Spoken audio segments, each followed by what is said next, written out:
Praise the Lord. Our daily bread. Isaiah chapter 43, verse 4.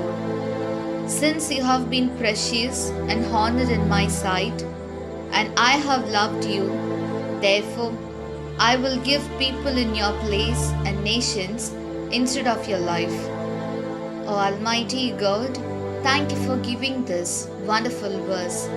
May your presence showers on us. O Father, in the eyes of others, we may be empty and helpless in our lives, but in your eyes, we are precious and valuable. Therefore, please bless us to live, realizing that we are a chosen people and not to be discouraged by the rejection of others. We ask this in the name of Jesus Christ. Amen. அன்றாட உணவு.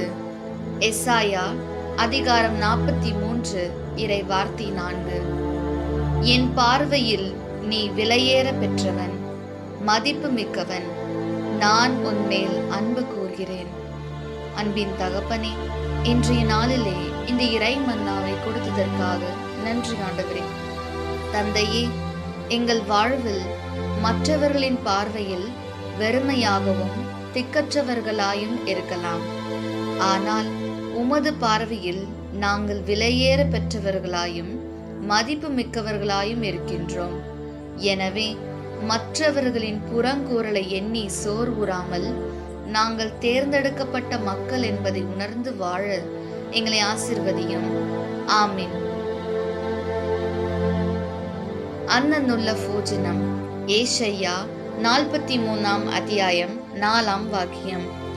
நீ എനിക്ക് വിലപ്പെട്ടവനും ബഹുമാന്യനും പ്രിയങ്കാരനുമാണ്. ദൈവമേ, മറ്റുള്ളവർ ഞങ്ങളെക്കുറിച്ച് വിലയില്ലാതെ കാണുന്നു, പക്ഷേ അങ്ങ് ഞങ്ങളെ വിലയുള്ളവരായും ബഹുമാന്യരായും പ്രിയങ്കരനായും കാണുന്നു. അതിനാൽ മറ്റുള്ളവർ ഞങ്ങളെക്കുറിച്ച് എന്ന് പറഞ്ഞാലും അതൊക്കെ ഓർത്ത് വേദനിക്കാതെ അങ്ങയുടെ സ്നേഹവും കരുതലും മനസ്സിലാക്കിക്കൊണ്ട് ജീവിക്കുവാൻ ഞങ്ങളെ അനുഗ്രഹിക്കണമേ. ആമേൻ.